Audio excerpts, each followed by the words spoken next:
Welcome to Civil Service IAS, your go-to YouTube channel for all things related to the Indian Administrative Service. Power lantern module.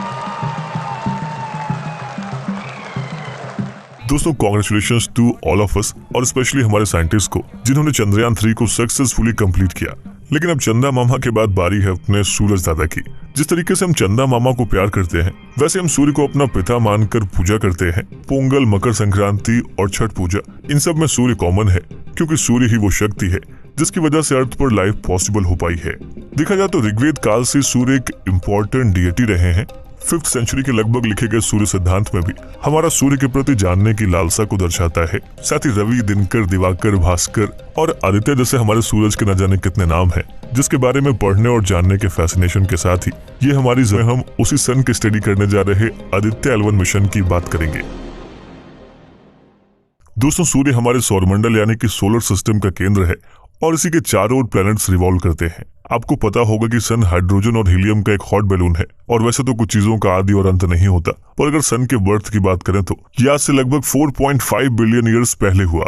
देखा जाए तो हम सन के पास होकर भी दूर हैं। दोस्तों अगर हम इसके डिस्टेंस की बात करें तो लगभग 151.16 मिलियन किलोमीटर है, यानी कि मून से भी 4 गुना दूर है। साथ ही अर्थ से रेडियस में 109 टाइम्स और मास में सन 3,30,000 बड़ा है। ऐसे में हमारा ये आदित्य L1 मिशन न सिर्फ भारत के लिए बल्कि पूरी मानव जाति के लिए इम्पोर्टेंट है।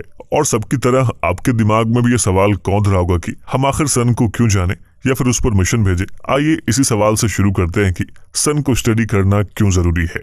दोस्तों यूनिवर्स में बहुत सारे स्टार्स हैं। सन भी एक ऐसा स्टार है और बाकी स्टार्स की तुलना में ये हमारी पृथ्वी से सबसे नजदीक का स्टार है। ऐसे में अगर हम इस स्टार के बारे में जाने तो ये हमारे मिल्की वेव गैलेक्सी में बाकी स्टार्स को भी जानने में हेल्प करेगा। जैसा कि हम सब जानते हैं कि सन एक हॉट बैलून की तरह है और इसी के चलते उसके पास ऐसे इरप्टिव फिनोमिना यानी कि विस्फोट जैसी कंडीशन बनी रहती है। ऐसे विस्फोट सोलर सिस्टम में काफी हाई अमाउंट में एनर्जी को रिलीज करते हैं और अगर ये विस्फोट अर्थ के डायरेक्शन में हो तो हमारे अर्थ के स्पेस में मैसिव डिसरप्शंस पैदा कर सकती है। देखा जाए तो हमारे सर्वाइवल के लिए हमारा स्पेस काफी इंपॉर्टेंट प्लेस है और अगर ऐसा कोई भी फिनोमिना से डिस्टर्ब करेगा तो इसका इम्पैक्ट पूरी मानव जाति पर पड़ेगा।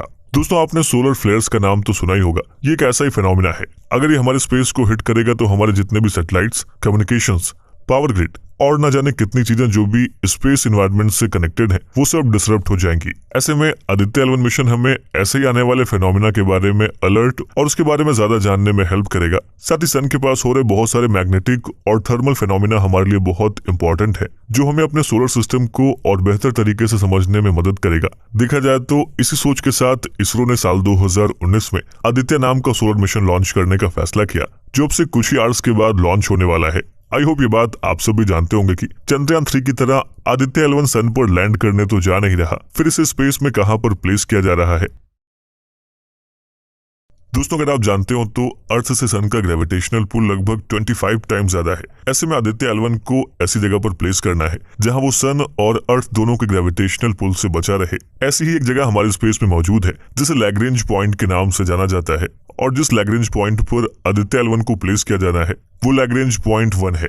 दोस्तों लैग्रेंज विज्ञान की वो अद्भुत खोज है जिसे इटालियन मैथमेटिशियन और फिजिसिस्ट जोसेफ लुइस लैग्रेंज ने डिस्कवर किया। ये स्पेस में ऐसा पोजीशन है जहां पे अगर आप किसी भी चीज को पहुंचा देते हैं तो वो वहीं पर स्टे कर जाता है। दरअसल ऐसा इसलिए होता है क्योंकि दो ऑब्जेक्ट्स आपस के ग्रेविटेशनल पुल को किसी न किसी एक प्लेस पर बैलेंस करते हैं। ऐसे ही सन, मून और अर्थ के बीच में 5 लैग्रेंज पॉइंट्स डिस्कवर हुए हैं। देखा जाए तो इसरो आदित्य को L1 में इसलिए पुट करना चाहता है जिससे वो एक्लिप्स की कंडीशन में भी लगातार सन को ऑब्जर्व कर सके। इन सब के अलावा ये प्लेस इसलिए भी इम्पोर्टेंट है क्योंकि यहाँ पे स्पेस क्राफ्ट बहुत ही कम फ्यूल लेते हैं और बिना किसी डिस्टर्बेंस के टास्क को पूरा करते हैं।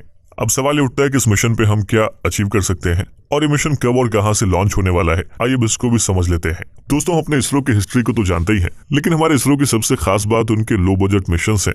हॉलीवुड की ओपेनहाइमर जैसी मूवी का बजट जहां 826 करोड़ का था, वहीं हमारा सन को स्टडी करने का मिशन 400 करोड़ का है और ऐसे लो बजट एफिशिएंसी मिशन को सिर्फ इसरो ही कर सकता है। दोस्तों आदित्य मिशन इसरो का पहला सोलर मिशन है जिसे PSLV C-57 की मदद से श्रीहरिकोटा के सतीश धवन स्पेस सेंटर से लॉन्च किया जा रहा है। जैसा कि हम आपको पहले ही बता चुके हैं कि आदित्य L1 को L1 पॉइंट पर एस्टेब्लिश किया जाएगा।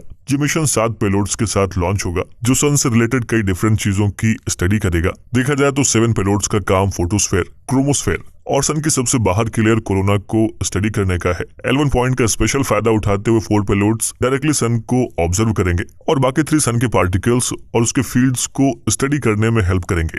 आइए इन 7 पेलोड्स के काम को एक एक करके समझने की कोशिश करते हैं। VELC यानी कि विजिबल एमिशन लाइन कोरोनाग्राफ। दोस्तों, ये पहला पेलोड है जो सोलर कोरोना और कोरोनल मास इजेक्शंस के डायनेमिक्स को समझने में हेल्प करेगा। इसी सीरीज में solar ultraviolet imaging telescope, solar photosphere और क्रोमोस्फेयर के नजदीक यूवी में फोटोज लेगा। अगला payload Aditya solar wind particle experiment और plasma analyser package for Aditya है, जो सोलर विंड्स और वहां पे एनर्जेटिक आयंस को स्टडी करेंगे। साथ ही हमें वहां के एनर्जी डिस्ट्रीब्यूशन के बारे में भी समझाएंगे। देखिए, इसके अलावा the solar low energy x-ray spectrometer और the high energy L1 orbiting x-ray spectrometer हमें सन से निकलने वाली एक्सरे फ्लेयर्स को समझने में हेल्प करेगी। दोस्तों, लास्ट पेलोड मैग्नेटोमीटर सन और प्लैनेट्स के मैग्नेटिक फील्ड्स को समझने में हेल्प करेंगे। ऐसे हम 7 पेलोड्स की मदद से आदित्य L1 के ऑब्जेक्टिव को पा सकेंगे।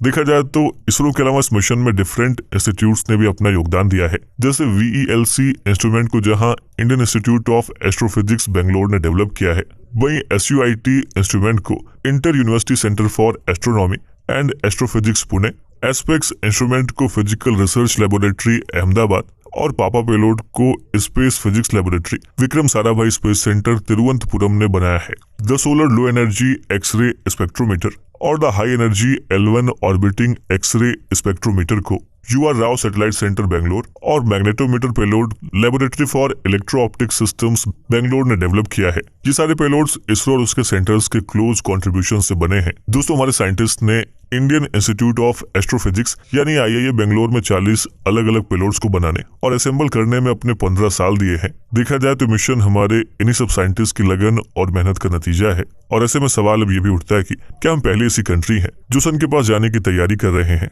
या फिर और भी देशों ने सन मिशंस को लॉन्च किया है। दोस्तों, वैसे तो हम पहले नहीं हैं जो सन को स्टडी करने के लिए कोई मिशन लॉन्च कर रहे हैं।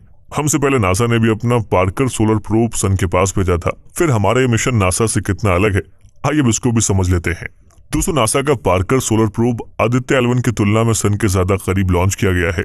आदित्य L1 को जहां अर्थ से 1.5 मिलियन किलोमीटर दूर L1 पॉइंट पर पुट किया जाना है, वही सोलर प्रोब के बारे में नासा ने बताया था कि इसने सन की आउटर मोस्ट लेयर कोरोना को टच किया है, जिस वजह से इसे पहला ऐसा स्पेसक्राफ्ट माना जाता है जिसने सन को टच किया है।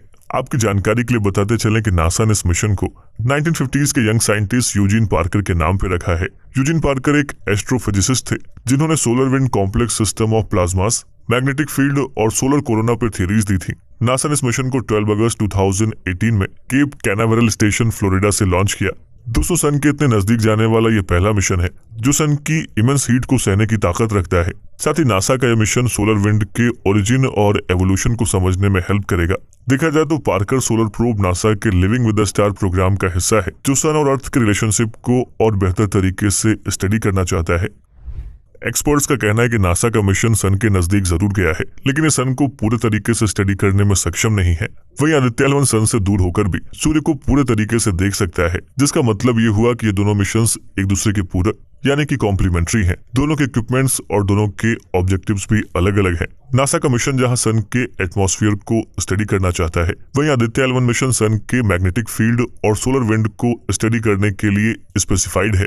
और हमेशा की तरह नासा का मिशन बहुत ही एक्सपेंसिव मिशन है, जिसका बजट 1.6 बिलियन $। वहीं इसरो का पॉकेट फ्रेंडली मिशन सिर्फ 400 करोड़ का है। हर देश के लिए उसका हर एक मिशन गर्व की बात होती है और इसलिए हर देश अपना खुद का मिशन लॉन्च करना चाहता है। दोस्तों, इसरो के लगातार प्रयास से हमने पिछले 70 सालों में काफी कुछ अचीव किया है। स्पेस रेस जो कि वेस्टर्न वर्ल्ड डोमिनेटेड जगह थी, वहां इसरो ने अपनी कामयाबी के झंडे एक बार नहीं बल्कि कई बार गाड़े हैं। आर्यभट्ट के लॉन्च से लेकर अब तक हमने ढेर सारे सक्सेसफुल मिशंस किए हैं। ऐसा कहा जाता है कि Rome was not built in a day, और यही बात इसरो पे भी लागू होती है। हमारे ये सारे मिशन 7 दशक के अथक प्रयास, हमारे साइंटिस्ट के जज्बे और हमारे लीडर्स की विजनरी सोच का नतीजा है। ऐसे मिशन में हमारा अगला कदम चांद के बाद अब सूर्य को स्टडी करना है। जिस सूर्य की कल्पना करने से हमें गर्मी लगने लगती है, उसी सूर्य के पास जाकर उसे स्टडी करना अपने आप में एक बड़ा अचीवमेंट है। ये हमारा सूर्य की ओर पहला कदम जरूर है, लेकिन आने वाले टाइम में हम और भी मिशंस को लॉन्च करेंगे, क्योंकि सन को समझने के लिए सिर्फ एक मिशन काफी नहीं है। फिलहाल हम L1 के पास से सन को ऑब्जर्व करने जा रहे हैं। दोस्तों, L5 भी ऐसा ही एक पॉइंट है जहां से हम स्पेस वेदर को ऑब्जर्व कर सकते हैं। साथ ही सन के पोलर रीजन्स को भी एक्सप्लोर करना भी बाकी है, जिसकी टेक्नोलॉजी अभी तक पॉसिबल नहीं हो पाई है। बीते कुछ सालों में हमने कई माइलस्टोन्स अचीव किए हैं और आने वाले टाइम में और भी ढेर सारे माइलस्टोन्स अचीव करने हैं। वो कहते हैं ना कि science is not for a nation but for the whole humankind. दोस्तों, आपके इस मुद्दे पर राय क्या है, हम इस वीडियो के कमेंट बॉक्स में जरूर लिखें। By subscribing to our channel, you'll gain access to a wealth of engaging videos that aim to educate and inspire.